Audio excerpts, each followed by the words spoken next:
Halo semuanya, ya. Salam, kita bertemu kembali di mata kuliah pengauditan lanjutan, di mana di minggu ini adalah minggu terakhir perkuliahan kita sebelum minggu depan kita lakukan ujian akhir semester.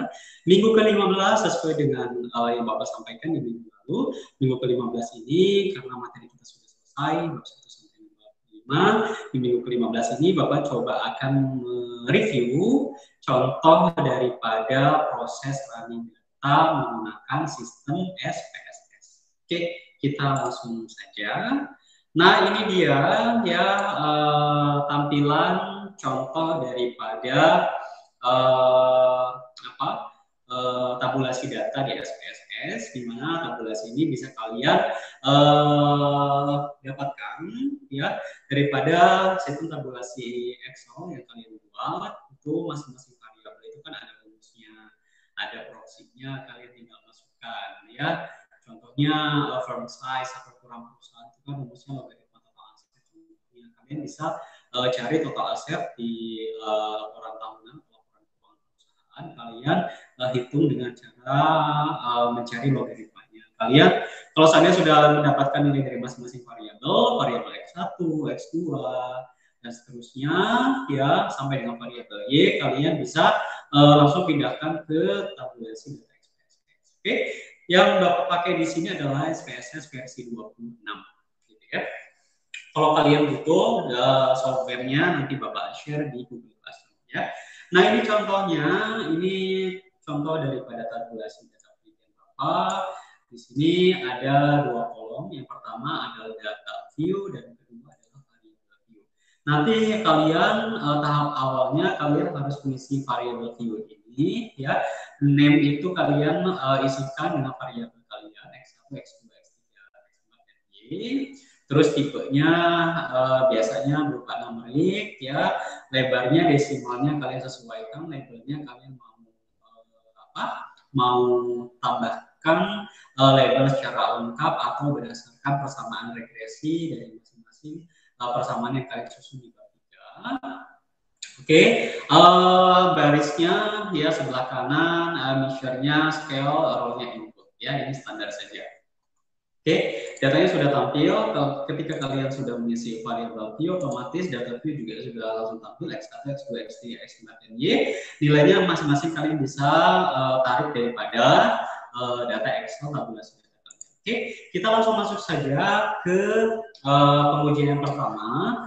Pengujian pertama itu ini kan ada beberapa menu ya, ada file, ada edit, ada view, ada data, ada transform, analyze, graph, utilities, extension, window, dan out. Nah, ini masing-masing punya fungsinya gitu ya. Biasanya dalam penelitian kita akan mencari daripada statistik deskriptif dengan cara mengklik menu analyze, deskriptif statistik, klik deskriptif. Oke, kalian pasti muncul di sini variabel X1, X2, X3. Variabel yang kalian teliti, kalian bisa Ctrl A, langsung pindahkan ke variabel sebelah kanan. Optionnya itu biasanya sudah standar ya, mau pakai kurtosis atau skillness ya, atau range ya, min dan lain-lain. Tapi biasanya kalau standar seperti ini sudah oke. Stylenya kalau kalian mau custom silahkan bisa ya. Oke, kita langsung klik OK saja. Nah, ini dia ya. Tadi kan tabulasi data. Nah, ini muncul kolom output. Nah, ini kan data-data yang memang sering ditampilkan dalam ya. Di mana masing-masing variabel X1, X2, X3, X4 dan Y itu contohnya Bapak di sini sampelnya ada 105 perusahaan. Nilai minimum masing-masing variabel muncul di sini, nilai maksimumnya, nilai rata-rata dan nilai standar deviasinya. Nanti ini dijadikan data sebagai analisa di bab ya, kalian bisa jelaskan gitu ya. Oke, tahap pertama sudah selesai untuk deskriptif statistik.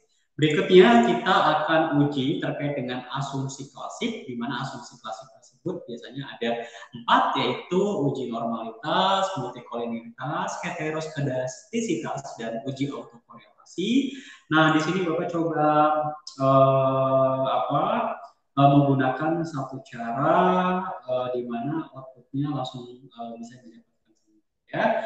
Nah ini dia ya regression diperoleh dari analyze, regression dan klik menu linear. Oke sudah ya. Variabel dependent itu variabel y-nya kalian masukkan variabel dependentnya, variabel x itu sebagai variabel independen, statistiknya kalian checklist, estimates, model fit, covariance matrix dan collinearity diagnostik. Kalian juga bisa mengklik Durbin Watson ya untuk mengecek daripada uji asumsi klasik. Continue. Untuk plot itu Z prediksi dimasukkan ke kolom X, S residual itu dimasukkan ke kolom Y. Histogram kalian checklist, normal probability plot juga kalian continue cek ya. Save di sini unstandardized residual kalian klik, yang lainnya biarkan saja. Oke, option itu alfanya 5% ya, ini sudah cukup 5%. Stylenya tidak perlu ya karena kita cukup menggunakan daripada tampilan default saja daripada SPSS. Oke, ketika sudah selesai nanti kita klik OK dan memang nanti keluar semua hasilnya ya. Kita coba buka ya, kita klik OK. Nah ini dia ya, sedang proses running. Oke, sudah muncul sepertinya. Nah ini dia. Oke. Nah, di sini muncul ya nilai-nilai daripada Durbin Watson itu merupakan uji asumsi klasik, di mana Durbin Watson itu standarnya harus di antara min 2 plus 2. Jadi kalau seandainya DW-nya itu atau Durbin Watson-nya 1,9 masih di bawah 2, masih dikatakan normal dan lulus daripada uji asumsi klasik. Oke. ANOVA secara simultan di sini signifikansinya di bawah 5%, berarti secara keseluruhan pengaruh variabel X1, X2, seluruh variabel X terhadap Y itu berpengaruh signifikan. Gitu ya. Oke, kita sebelum ke uji T, ya kita masuk ke chartnya ya untuk menilai daripada uji normalitas. Normalitas di sini untuk histogramnya harus membentuk kurva lonceng di sini ya. Ini sudah cukup bagus ya. Di sini sudah jelas tidak ada garis yang memang melengkung baik itu kiri ke kanan atau ada kemiringan skewness ya, baik dari sisi kiri ke kanan maupun dari kanan ke kiri. Nah ini sudah cukup baik ya, sudah ada di tengah-tengah ya. Terus juga untuk uji normalitas sudah kita bisa lihat daripada normal p-plot ya.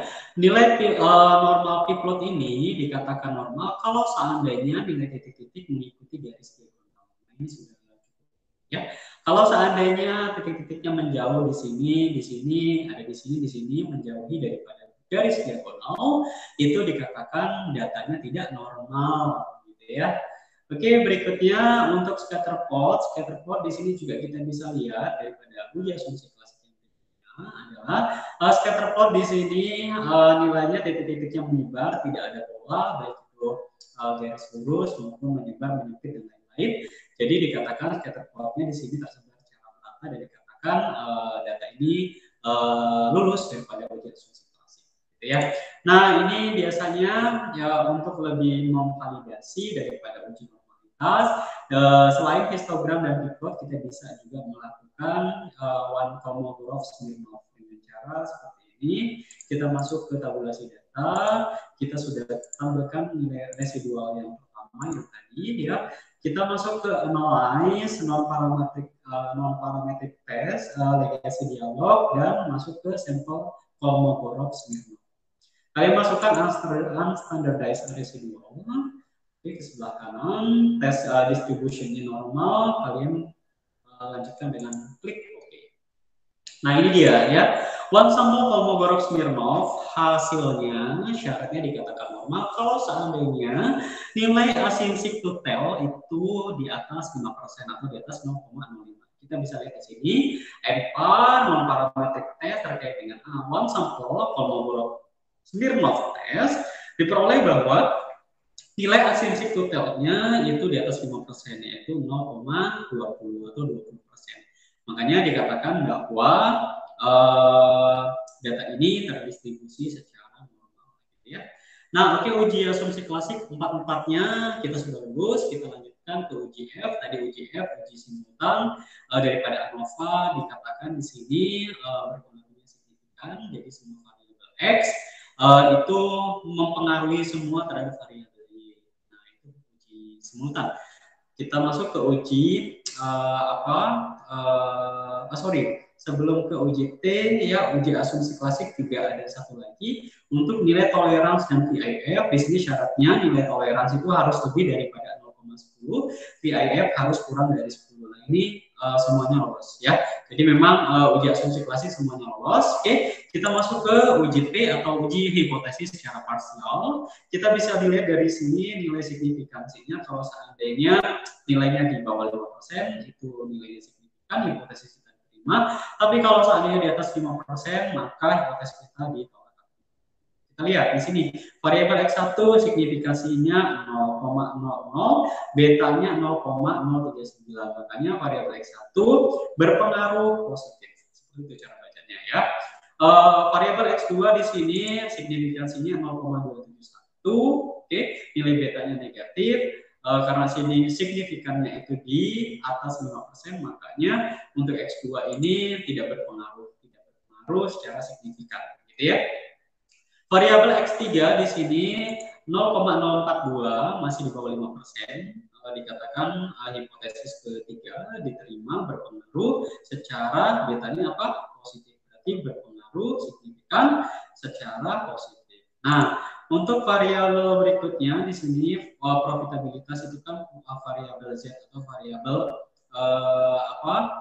variabel dummy ya. Jadi ini tidak perlu karena memang tidak masuk dalam hipotesis itu, memperkuat data saja. Gitu ya.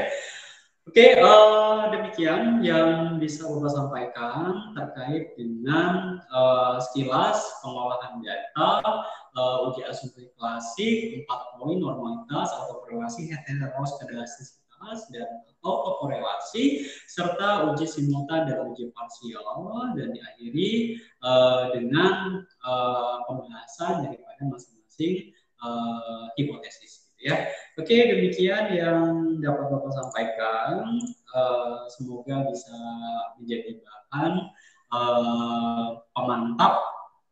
pemantapan dalam penyusunan skripsi kalian nanti di semester depan. Oke, terima kasih atas perhatiannya. Salam sukses selalu dan tetap jaga kesehatan. Sampai jumpa di minggu depan. Kita sudah mulai ujian akhir semester. Terima kasih.